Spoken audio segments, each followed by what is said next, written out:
ഇന്നത്തെ ക്ലാസ്സിൽ വെയർ ഹൗസിൻ്റെ തന്നെ ആ ഒരു ചാപ്റ്ററിൽ നമുക്ക് വരുന്ന അഡ്വാൻറ്റേജസ് ഓഫ് വെയർ ഹൗസിംഗ് ആണ്. അഡ്വാൻറ്റേജസും ഡിസഡ്വാൻറ്റേജസാണ് നമ്മൾ നോക്കുന്നത്.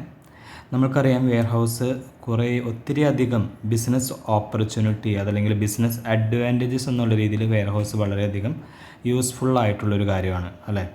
ഓക്കെ, അതൊരു ഇൻഡസ്ട്രി അല്ലെങ്കിൽ ഒരു ട്രേഡ് ആയാലും നമുക്ക് നമ്പർ ഓഫ് ബെനഫിറ്റ്സ് ആണ് വെയർ ഹൗസ് പ്രൊവൈഡ് ചെയ്യുന്നത്. കഴിഞ്ഞ ക്ലാസ്സുകളിൽ നമുക്ക് മനസ്സിലായിട്ടുണ്ടാവും ആ ചെറിയ കാര്യങ്ങളൊക്കെ. അപ്പോൾ വെയർ ഹൗസ് കൊണ്ടുള്ള ഗുണങ്ങൾ എന്തൊക്കെയാണ് എന്നുള്ളത് നമുക്ക് നോക്കാം. ഒന്നാമതായിട്ട് വരുന്നതാണ് protection and preservation of goods. Warehouse provides necessary facilities to the businessman for storing their goods when they are not required for sale. അതായത് ഈ protection and preservation of goods എന്ന് പറയുമ്പോൾ പ്രൊഡക്റ്റ് സെയിലിന് അല്ലാതെ ഇരിക്കുന്ന സമയം നമ്മൾ വെയർ ഹൗസിൻ്റെ ഉള്ളിൽ സ്റ്റോർ ചെയ്ത് വെക്കുന്ന ഒരു സമയം ഉണ്ടായിരിക്കും അല്ലേ. അപ്പോൾ നെസസറി ആയിട്ടുള്ള ഫെസിലിറ്റീസ് വെയർ ഹൗസ് പ്രൊവൈഡ് ചെയ്യുന്നുണ്ട് ഓരോ ഇൻഡിവിജ്വലിന്, ബിസിനസ്മാൻ ആയാലും. Okay, it provides protection to the സ്റ്റോക്കുകൾക്ക് പ്രൊട്ടക്ഷൻ കൊടുക്കുന്നു.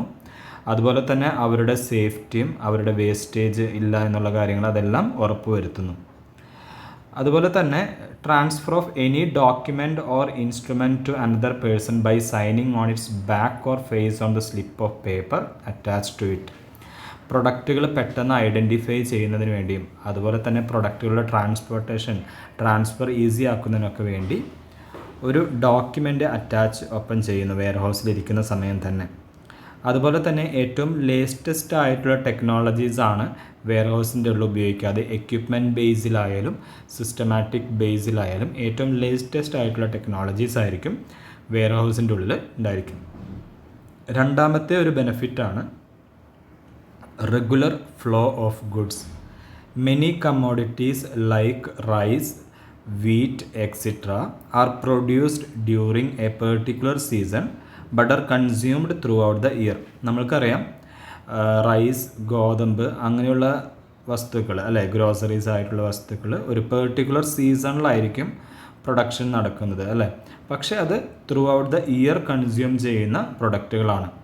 Wear housing ensures regular supply. Okay, അതൊരു പെർട്ടിക്കുലർ സീസണിലാണെങ്കിലും സ്റ്റോറിങ് ഫെസിലിറ്റി ഉള്ളത് കൊണ്ട് എന്തായിരിക്കും, ഒരു റെഗുലർ സപ്ലൈ ഓഫർ ചെയ്യുന്ന ഒന്നുകൂടിയാണ്. കമ്മോഡിറ്റീസ് എല്ലാം റെഗുലർ സപ്ലൈ ഓഫർ ചെയ്യുന്നു. മൂന്നാമതായിട്ടാണ് continuity in production. Warehouse enables the manufacturers to carry on production continuously without bothering about the storage of raw materials. വെയർ ഹൗസുള്ള ആളുകൾക്ക് സ്റ്റോറേജ് ഫെസിലിറ്റി ഉള്ളത് കൊണ്ട് തന്നെ അവർക്ക് പ്രൊഡക്ഷൻ കണ്ടിന്യൂസ് ആയിട്ട് ചെയ്യാൻ പറ്റും. Convenient location.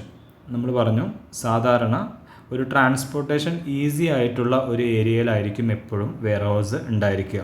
ഓക്കെ, അത് located at convenient place like road, rail, air, waterways അങ്ങനെ. കാരണം മൂവ്മെൻറ്റ് ഓഫ് ഗുഡ്സ് ഈസി ആക്കാൻ വേണ്ടിയാണ് ഇങ്ങനെ കൺവീനിയൻ്റ് ആയിട്ടുള്ള ലൊക്കേഷൻസ് തിരഞ്ഞെടുക്കുന്നത്.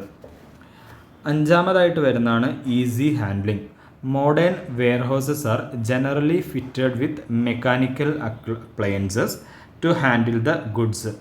മെക്കാനിക്കൽ ആയിട്ടുള്ള ഓട്ടോമേറ്റീവ് ആയിട്ടുള്ള എക്യുപ്മെൻറ്റ്സ് എല്ലാം വെയർ ഹൗസിൻ്റെ ഉള്ളിൽ അവൈലബിൾ ആയിരിക്കും. നമ്മൾ നേരത്തെ പറഞ്ഞ ലേറ്റസ്റ്റ് ആയിട്ടുള്ള ടെക്നോളജീസ് ആയിരിക്കും. അപ്പോൾ പ്രൊഡക്റ്റുകളുടെ മൂവ്മെൻറ്റിന് ഹാൻഡിലിന് വേണ്ടി എക്യുപ്മെൻറ്റ്സ് കാര്യങ്ങളെല്ലാം ബിൽഡിംഗ് അല്ലെങ്കിൽ ഓർഗനൈസേഷൻ വൈസ് ഉണ്ടായിരിക്കും. ഇപ്പോൾ heavy and bulky goods can be loaded and unloaded by using modern machines. എല്ലാ പ്രൊഡക്റ്റുകളും മാൻ പവർ ഉപയോഗിച്ച് നമുക്ക് മൂവ് ചെയ്യാൻ പറ്റാത്തൊരു സാഹചര്യം ഉണ്ടായിരിക്കും അല്ലേ. അപ്പോൾ അങ്ങനെയുള്ള സമയത്ത് മോഡേൺ മെഷീനറീസ് ആയിരിക്കും അവിടെ കൂടുതൽ ഉപയോഗിക്കുന്നത്. Which reduces cost of handling such goods. അത് ഗുഡ്സിൻ്റെ ഹാൻഡ്ലിങ്ങിൻ്റെ കോസ്റ്റ് കുറയ്ക്കാൻ വേണ്ടി ഇങ്ങനെയുള്ള കാര്യങ്ങൾ ഹെൽപ്പ് ചെയ്യും. Mechanical handling also minimises wastage during loading and unloading. Damage കാര്യങ്ങൾ ഒഴിവാക്കാൻ കൂടെ ഹെൽപ്ഫുള്ളായിരിക്കും ഈ മെക്കാനിക്കൽ ഹാൻഡ്ലിംഗ് എന്ന് പറയുന്നത്. ആറാമത്തെ ഒരു ബെനിഫിറ്റാണ് useful for small business man. നമുക്ക് ചെറിയ ബിസിനസ് നടത്തുന്ന ആളുകൾക്ക് അത് വളരെയധികം യൂസ്ഫുൾ ആയിരിക്കും. എങ്ങനെയാണെന്ന് നോക്കാം. Construction of own warehouse requires heavy capital investment. നമുക്കറിയാം ഒരു പുതിയൊരു വെയർ ഹൗസ് നിർമ്മിച്ചെടുക്കണമെങ്കിൽ ക്യാപിറ്റൽ ഇൻവെസ്റ്റ്മെൻറ്റ് ഹെവി ആയിരിക്കും അല്ലേ. Which small businessman cannot afford. ചെറുകിട ബിസിനസ്മാൻ ആളുകൾക്ക്, ബിസിനസ് എൻ്റർപ്രനേഴ്സിന് അത് അഫോർഡ് ചെയ്യാൻ പറ്റാത്ത ഒന്നായിരിക്കും. In this situation, by paying a nominal amount as rent, they can preserve their raw materials as well as finished products in public warehouse. അങ്ങനെയുള്ള സാഹചര്യത്തിൽ നമ്മൾ കഴിഞ്ഞ ക്ലാസ്സിൽ കണ്ടിരുന്നു, അവർക്ക് പല ടൈപ്പ് ഓഫ് വെയർ ഹൗസ് ഉണ്ട് അല്ലേ. അവർക്ക് പബ്ലിക് വെയർ ഹൗസ് വേണമെങ്കിൽ ഇങ്ങനെയുള്ള സാഹചര്യങ്ങളിൽ ഉപയോഗിക്കാൻ പറ്റും. ഏഴാമത്തെ ഒരു ബെനിഫിറ്റ് അല്ലെങ്കിൽ അഡ്വാൻറ്റേജ് ആണ് creation of employment. Warehouse ഒത്തിരി എംപ്ലോയ്മെൻറ്റ് ഓപ്പർച്യൂണിറ്റീസ് ക്രിയേറ്റ് ചെയ്യുന്നുണ്ട്. Okay, for skilled and unskilled employees. Skilled and unskilled ആയിട്ടുള്ള ആളുകൾക്ക്, അതായത് പഠിച്ചിട്ടുള്ളവർക്കും പഠിക്കാത്തവർക്കും വെയർ ഹൗസ് ഒത്തിരി ജോലി സാധ്യതകൾ കൊടുക്കുന്നുണ്ട്. ഓക്കെ, അത് ആളുകൾക്കൊരു സോഴ്സ് ഓഫ് ഇൻകം ആയിട്ട് മാറും. അതനുസരിച്ച് അവരുടെ ലൈഫ് സ്റ്റൈൽ ഇമ്പ്രൂവ് ചെയ്യാനും കൂടെ പറ്റും. നമുക്കറിയാം വെയർ ഹൗസിൻ്റെ ഉള്ളിൽ ഒരു സെക്യൂരിറ്റി പ്രൊഫൈൽ ഉണ്ടായിരിക്കും. Picking, packer, loading, unloading, documentation, data entry, management, supervising, അങ്ങനെ പല പ്രൊഫൈലുകൾ വെയർ ഹൗസിൻ്റെ ഉള്ളിൽ വരുന്നുണ്ട്. പിന്നെ വരുന്ന ഒരു അഡ്വാൻറ്റേജ് ആണ്, അതായത് എട്ടാമത്തെ ഒരു അഡ്വാൻറ്റേജ് ആണ് ഫെസിലിറ്റേറ്റ് സെയിൽ ഓഫ് ഗുഡ്സ്. അവിടെ സെയിൽസിന് വേണ്ടിയുള്ള രീതിയിൽ പ്രൊഡക്റ്റുകളുടെ അറേഞ്ച്മെൻറ്റ്സ് കാര്യങ്ങളൊക്കെ നടക്കും വെയർ ഹൗസിൻ്റെ ഉള്ളിൽ. Various steps necessary for sale of goods. സെയിൽസിന് വേണ്ട അത് റെഡി ടു സെയിൽസിന് വേണ്ട രീതിയിൽ പ്രൊഡക്റ്റുകളെ മെയിൻറ്റെയിൻ ചെയ്ത് പോകാൻ വെയർ ഹൗസ് വളരെയധികം ഹെൽപ്ഫുള്ളാണ്. Like grading, branding, packaging and labelling can be carried on by the warehouse. വെയർ ഹൗസിൻ്റെ ഉള്ളിൽ അങ്ങനെയുള്ള കാര്യങ്ങളെല്ലാം ചെയ്യാൻ പറ്റും. Ownership of goods can be easily transferred to the buyer by transferring the warehouse keeper warrant. ഒരു product നമ്മൾ വെയർ ഹൗസിൻ്റെ ഉള്ളിൽ സ്റ്റോർ ചെയ്ത് വെക്കുമ്പോൾ ആ ഒരു സമയത്ത് തന്നെ ഒരു ഓണർഷിപ്പ് ട്രാൻസ്ഫർ ചെയ്യാൻ, അതായത് വെയർ ഹൗസ് കീപ്പറിൻ്റെ വാറണ്ടായിട്ട് ഒരു ഓണർ ട്രാൻസ്ഫർ ചെയ്യാനും കൂടെ സാധിക്കുന്നു. Availability of finance. Loans easily raise ചെയ്യാൻ പറ്റും. ബാങ്കുകളിൽ നിന്ന് വെയർ ഹൗസ് ബിസിനസ് റൺ ചെയ്യുന്ന ആളുകൾക്ക് ഒരു വെയർ ഹൗസ് അല്ലെങ്കിൽ ആ ഒരു പ്രൊഡക്റ്റ് വെയർ ഹൗസ് വെച്ചിട്ട് എന്തായിരിക്കും ലോൺസ് ഈസി ആയിട്ട് എടുക്കാൻ പറ്റും. അതുപോലെ തന്നെ ഡെപ്പോസിറ്റ്സ്, നമ്മൾ വെക്കുന്ന പ്രൊഡക്റ്റുകൾക്കൊരു ഡെപ്പോസിറ്റ് എമൗണ്ട് വാങ്ങാനും ഈ ഒരു വെയർ ഹൗസുള്ള ആളുകൾക്ക് സാധിക്കും. Reduces risk of loss.